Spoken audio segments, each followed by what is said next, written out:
Have you ever noticed how some narcissistic people repeat the same intimidation tactics over and over, almost like a toddler who has discovered a loaded gun but has absolutely no understanding of the consequences? That's the illusion of power. They confuse repetition with control, they confuse fear with authority, and they confuse your attention with their power. When people describe narcissistic abuse through a spiritual lens as dark ritual abuse, what they're often describing is a repeated pattern of intimidation, psychological manipulation, coercive behavior, stalking, harassment, or symbolic acts designed to make the target feel watched, threatened, contaminated, or spiritually invaded. And here's the psychological mechanism. The narcissist wants you to believe that their behavior has supernatural power over you, because if you become afraid of what they might be doing, they don't have to actually control your life. Your fear begins doing the work for them. It becomes a psychological feedback loop. They provoke, you react, they observe the reaction, then they repeat the behavior because they've learned this gets their attention. That's where the illusion of power becomes dangerous. It's like giving a toddler a loaded gun and watching them believe the weapon makes them invincible. The weapon isn't proof of intelligence, it isn't proof of authority, and it certainly isn't proof of mastery. It simply means they're holding something potentially destructive without understanding the consequences. The same principle applies to abusive behavior. A person can repeatedly threaten, manipulate, provoke, smear, intimidate, or harass someone and still have zero legitimate authority over that person's mind, identity, future, or spiritual beliefs. So what are they actually trying to accomplish? Destabilization. They want you emotionally dysregulated. They want you constantly scanning your environment. They want you questioning your intuition.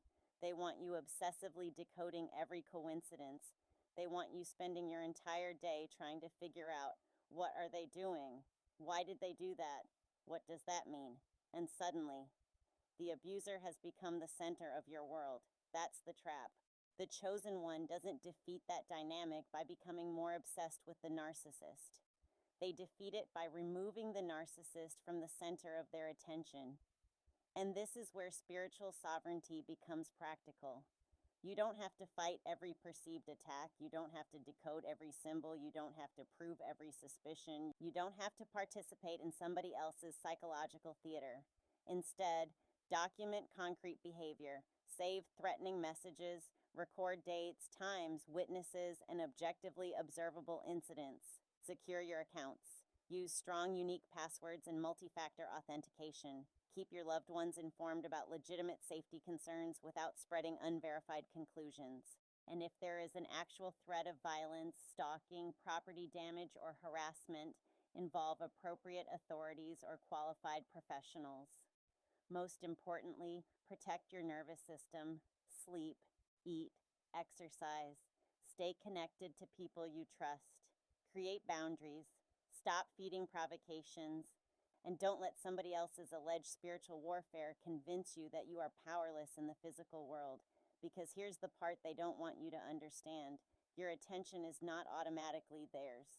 Your fear is not their property, your consciousness is not their territory, and your life does not have to become a battlefield simply because someone keeps trying to create conflict. The most powerful response isn't always retaliation. Sometimes it's becoming so grounded, documented, protected, and emotionally detached that the entire manipulation loses its fuel. They can repeat the behavior. You don't have to repeat the reaction.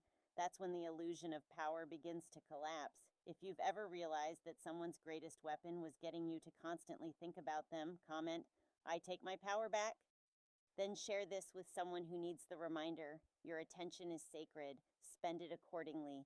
And that's Alchemy in Motion. Be sure to like, share, and follow your tribe of alchemists